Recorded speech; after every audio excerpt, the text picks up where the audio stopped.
जी बिस्मिल्लाहिर्रहमानिर्रहीम। जी बेटा जी, आज के लेक्चर में हम पाकिस्तान और ईरान के ताल्लुकात पढ़ने जा रहे हैं।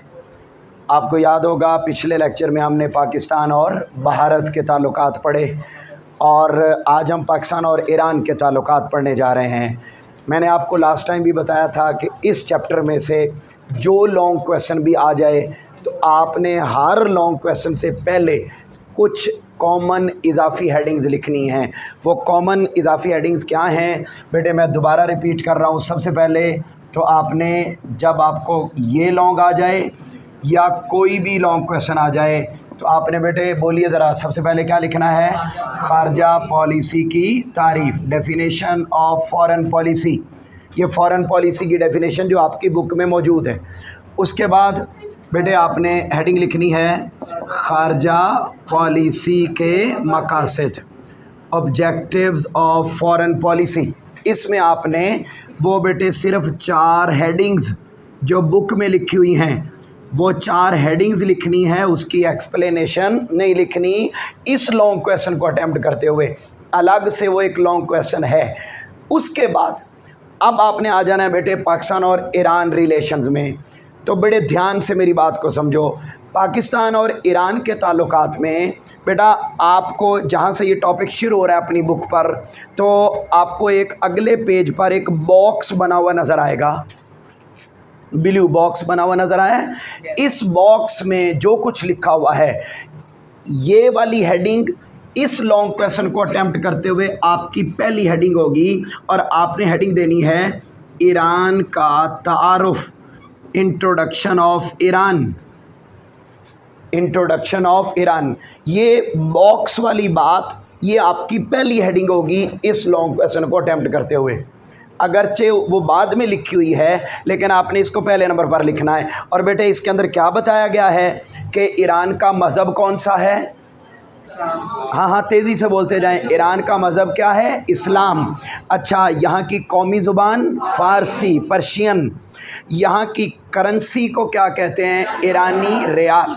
जैसे हमारा रुपया है तो उनका ईरानी रियाल है, एक सऊदी रियाल है, इसी तरह ईरानी रियाल है। अच्छा, ईरान के कैपिटल का नाम बेटे आप देख के बोलिए ना, बोलिए क्या? तेहरान। इधर देखो कौन सा मुल्क है, कैसा मुल्क है, मज़हब क्या है उसका? अच्छा, करेंसी कौन सी है? ज़ुबान कौन सी है? उसके कैपिटल का नाम क्या है? अच्छा, उसके बाद अगली बात यहाँ लिखी हुई है कि यहाँ पर दुनिया की कदीम सिविलाइजेशन, अंडरलाइन करें, एंशियंट सिविलाइजेशन, ओल्डेस्ट सिविलाइजेशन वहाँ मौजूद है। और क्या मौजूद है? ऑयल, अंडरलाइन करें, तेल। और आलमी सतह में सियासी तौर पर ईरान का बहुत बड़ा नाम है। ये बेटे आपका इंट्रोडक्शन आ जाएगा। अब आ जाएंगे आप दोबारा अपने पेज पर और पहली लाइन जहाँ पहला पॉइंट लिखा है वहाँ पर आप हेडिंग लिखेंगे हमसाया मुल्क, नेबरिंग कंट्री। इंग्लिश वाले बच्चे नेबरिंग कंट्री, हमसाया मुल्क।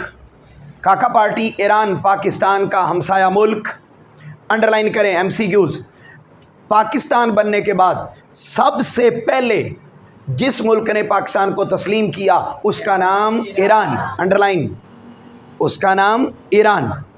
अच्छा जी, अगली यहाँ पर हेडिंग लिखें, यहाँ पर हेडिंग लिखेंगे प्लेजेंट रिलेशंस, खुशगवार ताल्लुकात। नहीं बेटे, पहले पॉइंट के सेकंड सेंटेंस पे लिखेंगे इब्तिदा ही से, फ्रॉम अर्ली टाइम, जब से पाकिस्तान बना। पाकिस्तान और ईरान के ताल्लुकात आपस में बहुत अच्छे हैं, एक दूसरे के साथ अच्छे जज्बात का इजहार करते हैं, हर सतह पर एक दूसरे की मदद करते हैं।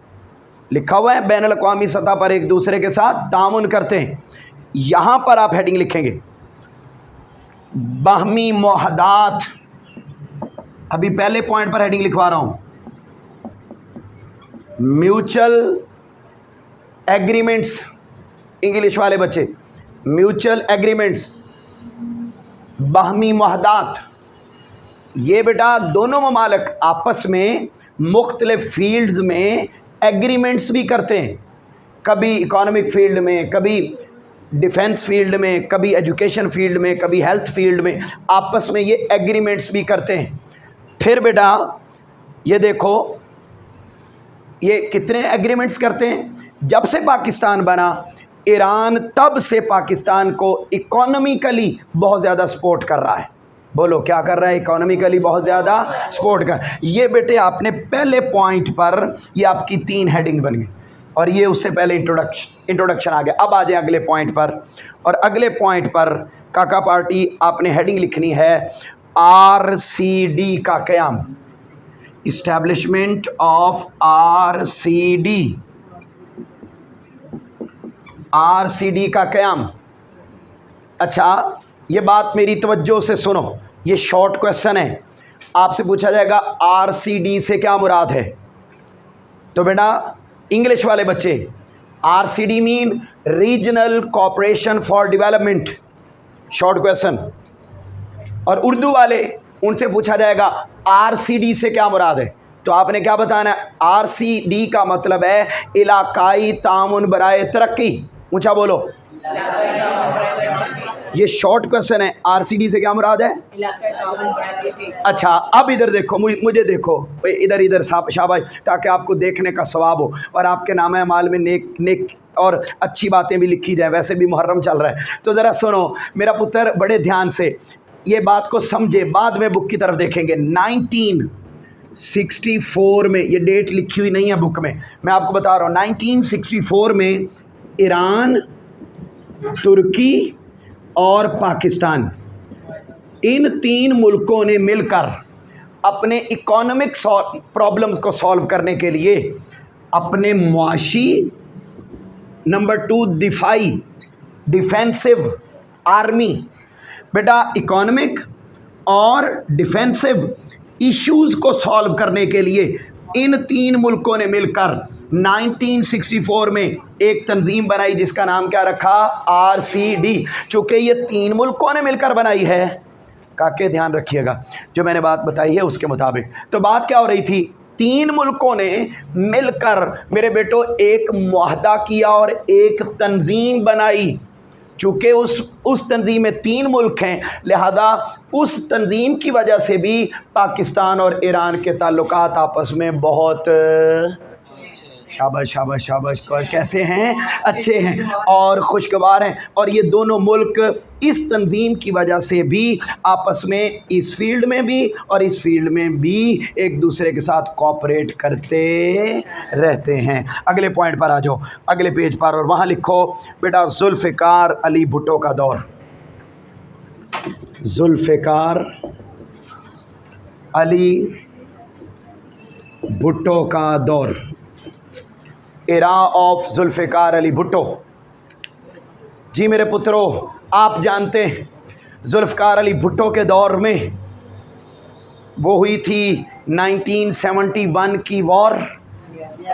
उसके आने से कुछ दिन पहले, वो 20 दिसंबर को आया था, 16 दिसंबर को जंग हुई थी और बांग्लादेश क्या हो गया था, और अब वो अलहदा हो गया। पाकिस्तान आप यूँ समझ लें दोबारा से नया बना था।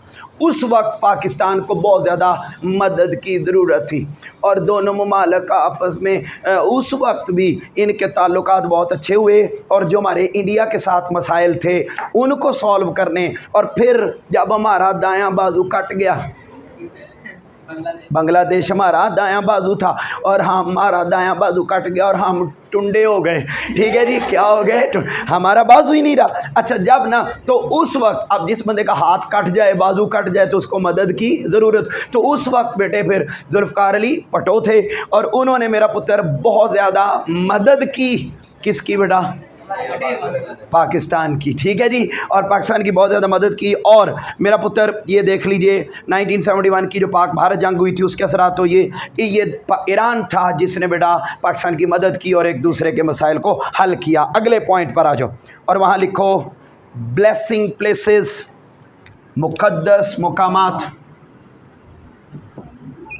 मुक़द्दस मुकामात। फिर बेटे ईरान में बहुत सारे हमारे मुक़द्दस मुकामात हैं। ईरान में बहुत सारे मुक़द्दस, तो पाकिस्तानी बड़ी तादाद में ईरान जाते हैं, तो उस वजह से भी, उन मुक़द्दस मुकामात की वजह से भी हमारे उनके साथ ताल्लुकात बहुत, बोलिए, अच्छे। फिर सेकंड सेंटेंस इसी पैराग्राफ का सेकंड सेंटेंस यहाँ लिखें, इस्लामी ताउन की तंजीम। इस्लामी ताउन तंजीम, इस्लामी ताउन तंजीम।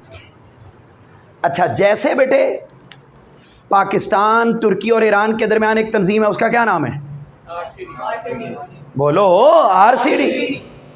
ऐसे ही पाकिस्तान और ईरान के दरमियान, दो मुल्कों के दरमियान एक तंजीम है, उसका नाम क्या है? ये इसके अलावा एक तंजीम है, अगरचे ये इंटरनेशनली एक्टिव नहीं है, मगर दोनों मुल्कों के दरमियान इस तंजीम की वजह से भी ताल्लुकात बहुत अच्छे हैं। इसी ही पॉइंट में अगली हेडिंग लिखो, ये कई छोटे छोटे मसाइल के हल होते रहते हैं। जहाँ लिखा हुआ है इक़्तिसादी ताउन की तंजीम लिखा हुआ है, यहाँ हेडिंग लिखो ECO का क़याम, इस्टेब्लिशमेंट ऑफ ECO का क़याम, ECO का क़याम। जहाँ बात समझ में ना आए, पॉइंट में प्रॉब्लम आए, मुझसे पूछ लेना, लेकिन काका पार्टी याद क्या है? ECO का, इसको इकोनॉमिक कोऑपरेशन फॉर ऑर्गेनाइजेशन। जैसे ये शॉर्ट था कि RCD से क्या मुराद है, ऐसे ये भी शॉर्ट है ECO से क्या मुराद है। तो इंग्लिश वाले लिखेंगे economic cooperation for develop organization, जबकि उर्दू वाले ECO का क्या मतलब है? इक्तिसादी ताउन की तंजीम। ऊंचा बोलो। अच्छा, अब ये सुनो बेटे, RCD कब बनी? 1964। यही RCD, इसमें मुल्क कितने? कितने मुल्क हैं? 3। बेटे सफ़र जारी रहा, आ गया 1985, तो इस 3 मुल्कों के साथ और मुल्कों ने भी कहा कि यार हमें भी इसमें शामिल कर लें, हमने भी इस ऑर्गेनाइजेशन का हिस्सा बनना है, हमें भी शामिल कर लें, हमें भी कर लें। ठीक है, तो क्या हुआ, इन 3 मुल्कों की तादाद हो गई 10। बच्चे हो गए ना? ठीक है, क्या हो गए बेटे? 10। 3 से 10 हो गए, बस 3। अच्छा, अब सुनो बेटे, 3 से क्या हो गए? 10। जब 10 हो गए ना मुल्क, तो उन्होंने RCD का नाम बदल के 1985 में क्या नाम कर दिया? इक़्तिसादी ताउन की तंजीम। तो इन 3 मुल्कों की वजह से भी ईरान के साथ ताल्लुकात अच्छे थे। बाद में जब वो RCD ECO में तब्दील हुई, तो उसकी वजह से भी हमारे ताल्लुकात उनके साथ बहुत अच्छे। अगला पॉइंट, अगले पॉइंट पर आ जाए। ये अगले पॉइंट पर आप लिखेंगे अटैक ऑफ अमेरिका, अमेरिका का हमला।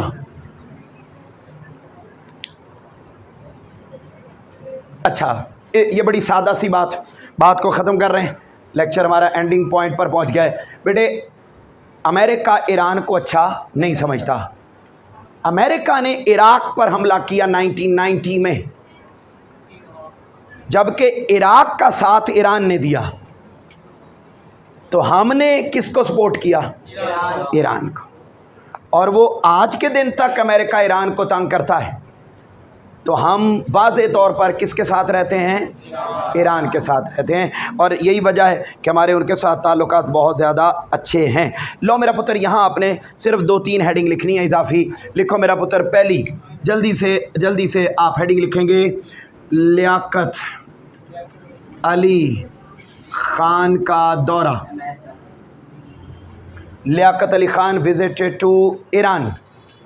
इंग्लिश वाले बच्चे, बेटा ईरान ने 1950 में ईरान का दौरा किया। 1950 में ईरान का दौरा किया। उसके बाद आगे लिखेंगे बाहमी तबादले, म्यूचुअल ट्रैवलिंग, बाहमी तबादले, म्यूचुअल ट्रांसफॉर्मेशन, म्यूचुअल तबादले, बाहमी तबादले मतलब यहाँ के वज़ारा वहाँ जाते रहते हैं और वहाँ के वज़ारा यहाँ आते रहते हैं, आना जाना लगा रहता है। फिर बेटा लिखेंगे मसले कश्मीर पर हिमायत, कोऑपरेशन ऑन कश्मीर इशू। जब भी लॉन्ग अटैम्प्ट करना है इन इजाफी हेडिंग्स के साथ अटैम्प्ट करना है, इसके बगैर नहीं करना। मसला कश्मीर पर हिमायत, कोऑपरेशन ऑन कश्मीर इशू। आगे बेटा लिखें पाक भारत जंगों में ताउन, कोऑपरेशन इन पाक इंडिया वॉर्स, कोऑपरेशन इन पाक इंडिया वॉर्स। अगला लिखेंगे इस्लामी इनकलाब, इस्लामिक रेवोल्यूशन 1979 में ईरान में इनकलाब आया तो पाकिस्तान ने सबसे पहले ईरान के इनकलाब को तस्लीम किया। ये इसके अंदर लिखना है। 79 में इनकलाब आया, पाकिस्तान ने सबसे पहले उस इनकलाब को तस्लीम किया। अगला लिखेंगे आखिरी बेटा दहशत गर्दी के ख़िलाफ़ जंग, दहशत गर्दी के ख़िलाफ़ जंग, फाइटिंग अगेंस्ट टेररिज्म। पाकिस्तान और ईरान दोनों दहशत गर्दी के ख़िलाफ़ हैं। और एंड पर आ गया खुलासा कलाम। ये बेटा इजाफी हेडिंग्स हैं, इनके साथ आपने इस लॉन्ग क्वेश्चन को अटेम्प्ट करना है। मुझे बताओ समझ आ गया पूरा लॉन्ग? कोई प्रॉब्लम तो नहीं है? कल मेरे बच्चों ने इसको याद करके आना है। ओके, अल्लाह हाफिज़।